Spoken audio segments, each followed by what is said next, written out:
A Clara subiu na minha cama por volta das 2 da manhã, o rosto molhado de lágrimas depois de ter terminado com o Pedro naquela mesma noite. Ana, preciso de ti agora, murmurou ela, a voz quebrada, enquanto se enfiava debaixo do cobertor ao meu lado sem pedir licença. Naquele momento, eu não imaginava que aquela conversa iria revelar um segredo que mudaria as nossas vidas para sempre. Ela confessou que nunca tinha sido heterossexual. Ficámos ali no escuro do meu quarto pequeno em Alfama, com o som distante dos elétricos a subir a colina. Clara tremia contra o meu ombro, as palavras saíam-lhe aos soluços. Contou-me como, durante anos, se obrigara a namorar homens porque era o que toda a gente esperava, porque a família em Coimbra ainda ia à missa todos os domingos e porque ela própria tinha medo de admitir o que sentia quando olhava para mim todas as manhãs ao pequeno almoço. Sempre foste tu, Ana. Desde o dia em que viemos viver juntas há 2 anos. Mas eu tinha um namorado, tinha planos, tinha medo. Eu fiquei paralisada, o coração a bater tão forte que parecia querer sair do peito. Nunca tinha pensado em mim dessa forma, ou talvez tivesse, mas enterrara tudo debaixo de prazos de trabalho e contas para pagar. Naquela noite, porém, quando ela levantou o rosto e os nossos olhos se encontraram, senti algo romper-se dentro de mim. Abraçámo-nos durante horas. Não foi nada além de um abraço apertado, lágrimas misturadas, promessas sussurradas de que íamos devagar, de que ninguém precisava de saber já. Ao amanhecer, quando o sol entrou pela janela estreita, beijámo-nos pela primeira vez. Foi suave, hesitante, cheio de um medo doce. Vamos tentar? Perguntei. Ela acenou com a cabeça, sorrindo através das lágrimas. Naquela manhã, fizemos o pequeno almoço como sempre, mas os nossos olhares diziam tudo o que as palavras ainda não podiam.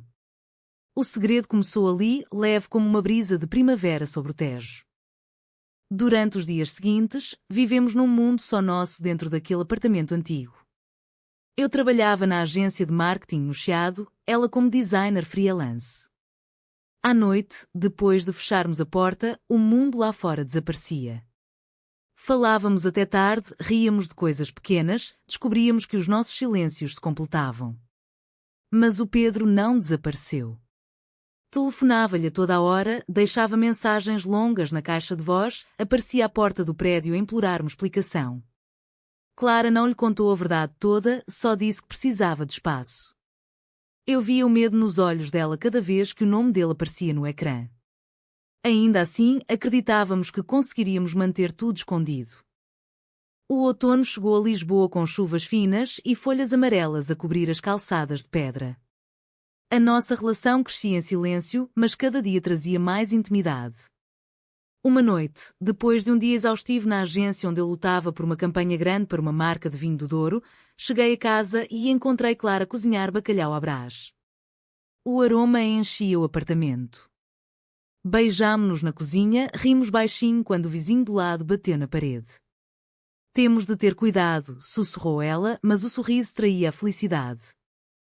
A primeira fissura apareceu quando a minha mãe veio de Porto passar o fim de semana. Dona Helena, viúva rigorosa, professora reformada, sempre sonhara com um genro advogado e netos a correr pela casa. Notou logo que o quarto de Clara estava mais arrumado, que os nossos olhares se demoravam. Vocês parecem irmãs siamesas, comentou ao jantar, com um tom que não era bem brincadeira. Clara corou, eu mudei de assunto rapidamente. Quando a levei ao aeroporto na segunda-feira, a minha mãe apertou-me o braço com força. Ana, não faças nada de que te arrependas. O mundo não é tão aberto como pensas. As palavras ficaram a ecoar em mim durante toda a viagem de regresso. No trabalho, a pressão aumentava. A campanha estava a correr bem, o chefe prometia-me uma promoção para coordenadora de equipa. Mas um cliente importante, uma empresa familiar conservadora do Alentejo, exigia reuniões presenciais constantes. Numa dessas, o diretor olhou para mim de forma estranha quando mencionei o meu parceiro de projeto. Eu não corrigi. Clara, entretanto, recebia cada vez mais mensagens do Pedro. Ele descobrira que ela apagava as conversas comigo e começou a ameaçar contar tudo aos amigos comuns.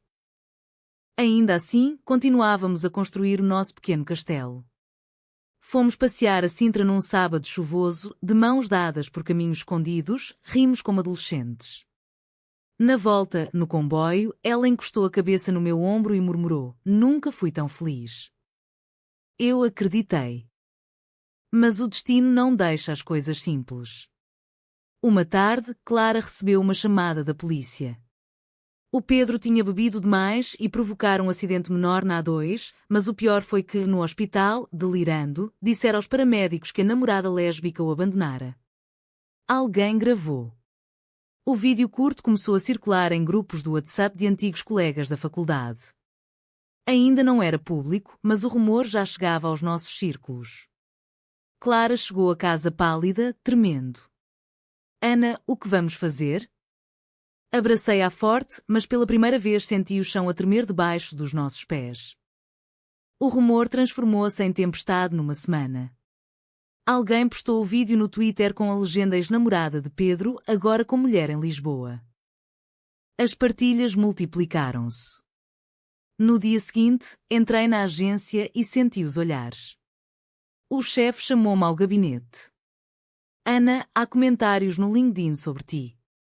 O cliente do Alentejo viu e está a ameaçar retirar o contrato de 200 mil euros." Eu neguei tudo, disse que eram boatos maldosos. Saí dali com o coração na boca. Clara, em casa, chorava ao telefone com a irmã mais velha, que lhe gritou que estava a envergonhar a família toda em Coimbra. Decidimos enfrentar juntas. Numa noite longa, sentadas no sofá com uma garrafa de vinho verde, fizemos planos. "Não vamos esconder mais", disse eu. "Mas vamos escolher o momento." Clara concordou, mas vi o medo nos olhos dela. No dia seguinte, o Pedro apareceu à porta do prédio com 2 amigos. Gritou que Clara lhe roubara a vida, que eu a convertara. Os vizinhos espreitavam das janelas. Consegui puxá-la para dentro antes que a coisa piorasse, mas o vídeo da discussão já estava online. A agência suspendeu-me preventivamente para proteger a imagem da empresa. O e-mail chegou às 8 da manhã, seco, impessoal. Clara perdeu 2 clientes freelance no mesmo dia. "Não quer trabalhar com quem promove esse estilo de vida", escreveu um deles. Sentámo-nos na cozinha, de mãos dadas, a olhar para vazio. Pela primeira vez, discutimos. "Talvez seja melhor eu voltar para Coimbra uns tempos", sugeriu ela. "Tu ficas aqui, salvas o teu emprego." Respondi com raiva: "E trai o que somos?" O silêncio que se seguiu foi pesado. Naquela noite dormimos de costas voltadas, o primeiro frio entre nós. A família dela marcou uma videochamada coletiva. Os pais, tios, todos alinhados como num tribunal. "Clara, isto é uma fase. Pensa na tua carreira, na nossa reputação." Ela desligou a chorar. A minha mãe telefonou-me logo a seguir, voz fria: "Se continuares assim, não te quero ver no Natal." O mundo apertava-nos. E no meio de tudo, o Pedro anunciou que ia processar Clara por alienação afetiva e danos morais, alegando que ela o enganara durante anos. O advogado dele já enviara a notificação. O processo judicial caiu como uma bomba.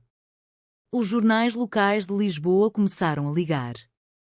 Um repórter do Correio da Manhã deixou mensagem: "Sabemos do caso da agência de marketing e da designer. Querem dar a vossa versão?" Recusamos, mas o artigo saiu na mesma. Rompimento termina em tribunal, ex-namorada acusa mulher de Lisboa de mudança radical de orientação. O nome de Clara apareceu, o meu foi insinuado. A agência despediu-me oficialmente por incompatibilidade de valores com a imagem da marca. Recebi a carta de rescisão com uma indemnização mínima. Clara e eu vivíamos agora num estado de guerra constante. De dia, lidávamos com chamadas de jornalistas, mensagens de ódio nas redes, olhares na rua. À noite, abraçávamo-nos como se o mundo fosse acabar. "Eu protejo-te", dizia ela. "Não, eu protejo-te a ti", respondia eu. A tensão crescia. Um dia, depois de uma audiência preliminar no tribunal onde o juiz marcou data para o julgamento, discutimos ferozmente. Clara queria retirar a queixa, pagar o que fosse para calar o Pedro e viver escondidas. Eu queria lutar, processar a agência por discriminação, ir a público e contar a nossa história. Se nos calamos agora, perdemos tudo o que somos, gritei. Ela chorou. Se falamos, perdemos a família, o futuro, talvez até a liberdade. A gota de água foi o acidente. Clara, estressada, ia conduzir para uma reunião com um possível novo cliente quando o telemóvel tocou, era o Pedro a ameaçar mais uma vez. Distraiu-se, bateu no guarda-fio na marginal. Acordei no hospital com ela na cama ao lado, ligaduras na testa, o braço engessado. Os médicos perguntaram quem eu era. A namorada, respondi sem hesitar. A notícia correu, vítima de acidente revela relação lésbica em Hospital de Lisboa. Os paparazzi apareceram à porta do São José. A família dela veio de Coimbra em peso, mas a mãe recusou falar comigo.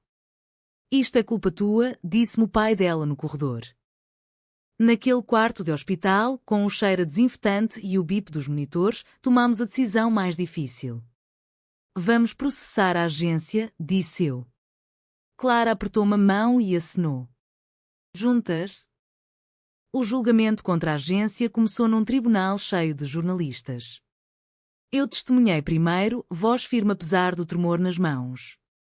Contei como o despedimento fora motivado apenas pela minha orientação sexual, como a empresa usar o escândalo para evitar perder o cliente conservador. O advogado deles contra-atacou, chamou-me instável, insinuou que eu seduzira Clara. Clara testemunhou depois, pálida mas determinada, mostrou mensagens antigas do chefe onde ele brincava com opções de vida. O juiz ouvia em silêncio. Fora do tribunal, a pressão familiar atingiu o pico. A minha mãe apareceu em Lisboa sem avisar, encontrou-nos no café perto de casa. Ana, volta atrás. Eu pago-te uma terapia, arranjo-te um bom rapaz. Eu levantei-me. Mãe, eu amo a Clara. Isto não é escolha. Ela saiu a chorar, dizendo que eu estava morta para ela.